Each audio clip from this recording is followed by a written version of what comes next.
Kia ora everyone. So today we're going to look at how to draw the graphs. So using your data once you've got it from wherever you have been provided it from. So we're using NZGrapher today. So let's have a look. So we want to be comparing a dot plot and a box and whisker. That's the things that we talk about. So we're using NZGrapher to do this. So let's have a look. In NZGrapher, thanks to Jake, we can just go and select whatever we're interested in. So we're doing ball wear and go from there. You wouldn't get a data set like this. It's got not enough variables in it. You need to be able to choose variables, but it does mean that it's easy to show you what to do. So first of all, we draw a dot plot in box and whisker in this little drop down here. Then we select our numerical variable, which is the amount of money spent, and the categorical variable, which is gender. So you can see there's lots of data here. We're pretending that's a whole population. Remember that we need to sample from that population. So up here, you can see sampling and more. If I just tick summaries, so you've got 230 in this group and 190 in this group. We don't want that much. So you've got two ways of sampling here. The first one is to use simple random sampling. So if you're using the simple random sampling, you just put 150 in here and you hope that you get over 25 in each of the groups. So I've got 68 and 82. Absolutely fine. Away I go. If you don't want to use simple random sampling, I just refresh to get all the data back again, then we need to use a particular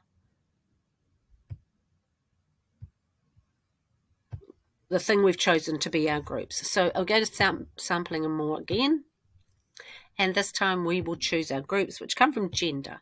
So I want to choose 50 from each, and this will enable me to make sure that I've got over the 25. So you can see here 50 from each, 50 and 50, and that's my graph. So the next thing you need to do is change your graph title to match your graph. So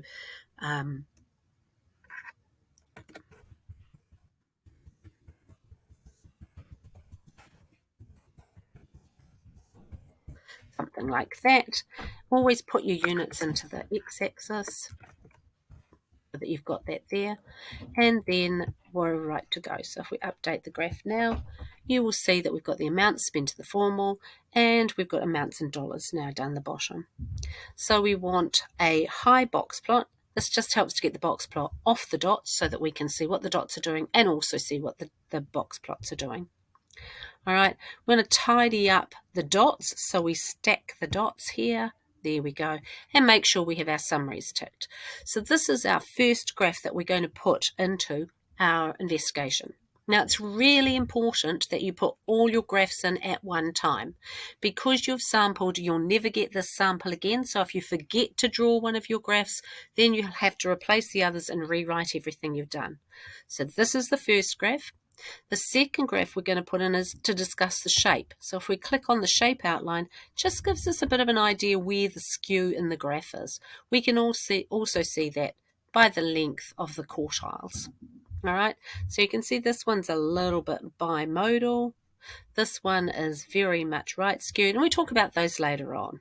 Okay, so that's our second graph that we copy in, and we can copy it in just by right-clicking and copy image and putting it into our doc. The next one we're going to take off the shape outline.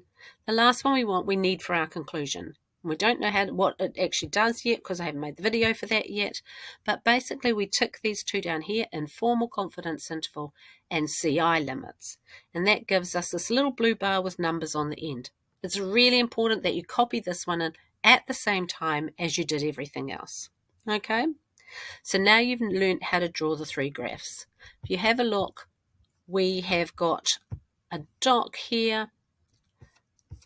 So I'll just run through that again very quickly. So you can load your own data using the data button up there. We're going to get the data from the data set, dot plot and box, what your numerical birth value is, so birth weight, your categorical variables was whether the mother smokes or not. Then we go to the sample. We've got the two choices there. One is this simple random sample of 150, or we go to our groups and we sample 50 from each. We tick the summaries, high box plots and stack dots, and then change our titles, and draw our graph. You can see I spelt well here, birth, but that's all right. And so we copy that graph in. Then we could draw the spread graph by ticking on that spread button. We get that little grey picture, put that in as well. And lastly, before you leave NZGrapher, go down, tick these two boxes, informal confidence intervals. They give us these blue bars with numbers on either end, and copy that in. Really important you do all three at the same time.